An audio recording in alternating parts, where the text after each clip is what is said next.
Thomas Cromwell's name echoes through history as a symbol of ambition, betrayal, and a tragic fall from grace. To this day, his legacy sparks fierce debates, often drawing feelings of disdain. But how did this humble blacksmith's son rise to become the most powerful man in England, only to meet a grisly end at the hands of his own king? The story of Cromwell is one of power and treachery, ambition and destruction, an unforgettable tale of a man who climbed too high and burned too brightly. Born in the heart of London, Cromwell was no stranger to hardship. His early life was marked by struggle, and his family's lowly status gave him little to work with. But Cromwell's mind was sharp, and his ambition boundless. He wasn't content with the life of a craftsman or merchant. He knew that England under the rule of Henry VIII was a land of ruthless politics, where power could be seized by those who were willing to act boldly. It was this keen understanding of power dynamics that led him to court, where he caught the eye of the king himself. Cromwell wasn't just a servant. He was a man who saw opportunity in the chaos around him.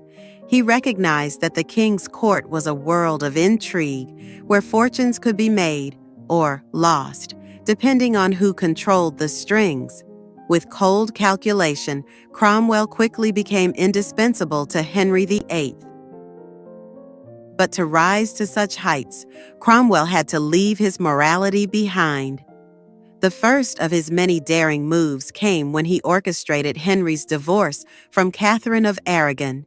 The very foundation of the Catholic Church in England trembled as Cromwell worked tirelessly to enable Henry's break from Rome.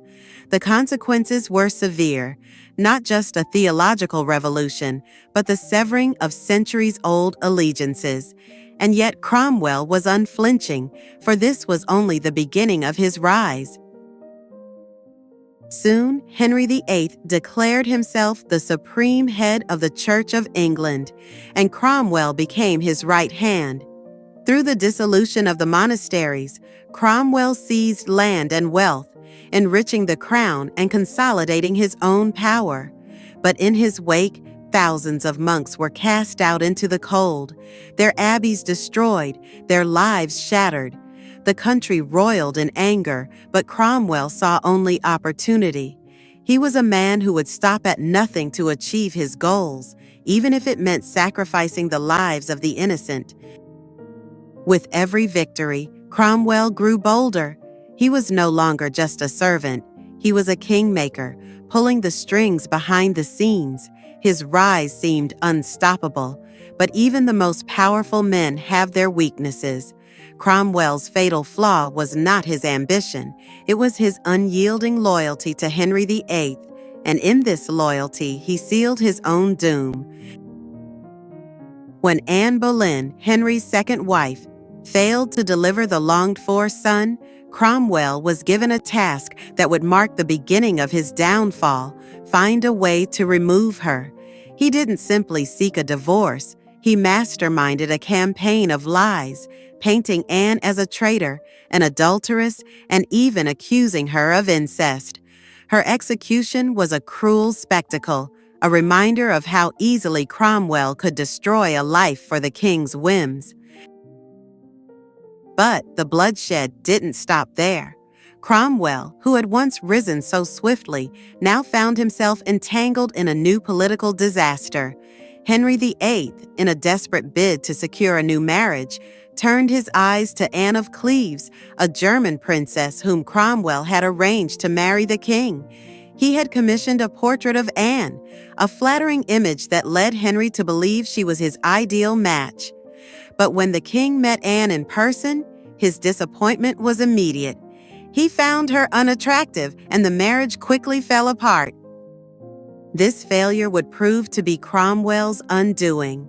His enemies, sensing weakness, moved swiftly.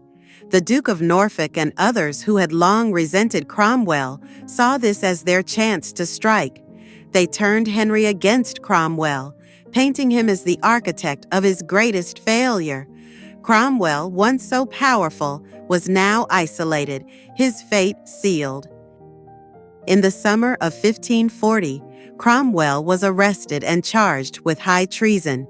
The king, who had once trusted him implicitly, now turned on him with brutal finality. Cromwell's fall from grace was swift. He was stripped of his titles, his property, and his power. In a mockery of justice, his execution was ordered without trial.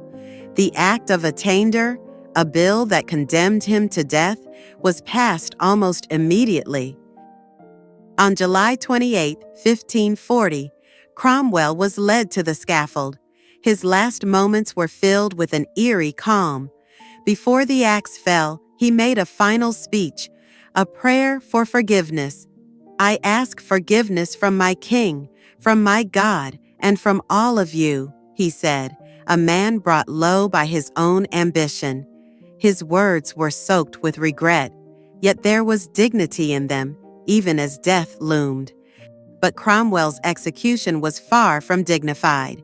The executioner, unable to strike a clean blow, hacked at his neck multiple times. The gruesome nature of his death, a botched and bloody affair, would haunt those who witnessed it.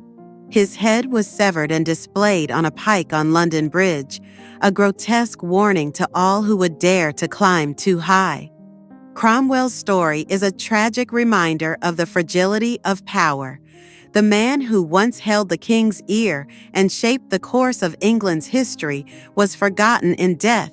His body hastily buried, his name reviled. His ambition had led him to the pinnacle of power, but it was that very ambition that brought him down. The country had paid the price for his rise, and in the end, Cromwell's fall became a symbol of the dangers of unchecked power. Yet, in this tragedy lies a profound lesson. The story of Thomas Cromwell reminds us that ambition, when left unchecked, can lead to a person's ruin.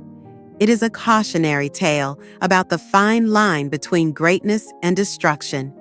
Cromwell's name will forever be associated with cruelty and betrayal, but it will also serve as a reminder that no matter how high one rises, the fall can be just as swift and unforgiving.